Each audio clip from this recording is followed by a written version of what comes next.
क्या आप जानते हैं करवा चौथ का व्रत क्यों रखा जाता है और ये कब से किया जा रहा है? नहीं जानते हैं तो चलिए हम आपको आज बताने वाले हैं। तो सबसे पहले जान लीजिए, करवा चौथ का व्रत कार्तिक माह के कृष्ण पक्ष के चतुर्थी के दिन रखा जाता है।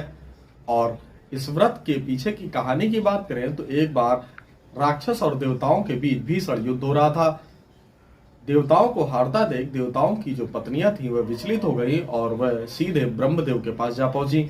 ब्रह्मदेव से उन्होंने अपने पतियों की रक्षा के लिए प्रार्थना की, जिसके बाद ब्रह्मदेव ने ये कहा कि जाकर वह शिव और पार्वती माता की आराधना करें और उनके लिए एक व्रत रखें। जिसके बाद सभी देवताओं की पत्नियां भगवान भोले बाबा और माता पार्वती के लिए उन्होंने व्रत रखा। इस युद्ध में व्रत रखने के बाद देवताओं की विजय हुई और जब देवता अपने घर लौटे तो उनकी पत्नियां व्रत थीं। जिसके बाद सभी देवताओं ने अपनी पत्नियों का व्रत खुलवाया और सभी देवताओं की पत्नियों ने रात्रि के वक्त चंद्रदेव को देखकर अपना व्रत तोड़ा। तब से लेकर आज तक करवा चौथ का पावन पर्व मनाया जा रहा है। तो चलिए आपको करवा चौथ की दूसरी कहानी भी बता देते हैं। तो ये कहानी की शुरुआत होती है करवा नाम की एक महिला के रूप में। करवा अपने पति के साथ वीरान जंगलों में रहा करती थी।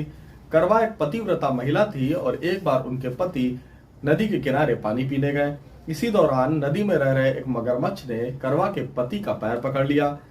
जिस वक्त की घटना थी उस वक्त करवा देवों के देव महादेव और माता पार्वती की पूजा कर रही थी। इसी दौरान अपने पति की चीख सुनकर करवा पूजा छोड़कर अपने पति को बचाने पहुंच गई।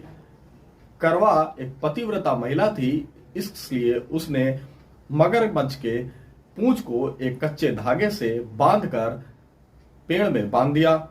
मगरमच्छ और उसके पति दोनों की जान अब एक दूसरे पर अटकी हुई थी। तो पुकारा और यमराज के दूत जब करवा के पति को लेने पहुंचे तो करवा ने अपने पति को ले जाने से यम दूतों को मना कर दिया और श्राप देने की बात की। जिसके बाद यमदूत जाकर यमराज के पास पहुंचे और यमराज से पूरी बात बताई।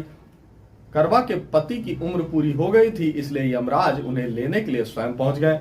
करवा ने जब अपने पति को यमराज के द्वारा ले जाते देखा तो वह काफी आक्रोशित हुई और उन्होंने अपना सती रूप धारण किया और यमराज को ऐसा करने से मना किया। जब यमराज ने उनसे कहा कि आपके पति की आयु पूरी हो गई है तो पतिव्रता सती करवा ने यमराज को श्राप देने की बात की।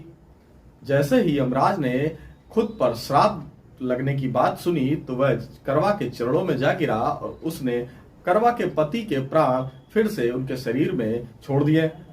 तब से लेकर आज तक महिलाएं अपने पति की रक्षा और सुरक्षा और लंबी उम्र की कामना के लिए आज भी करवा चौथ का व्रत रखती हैं।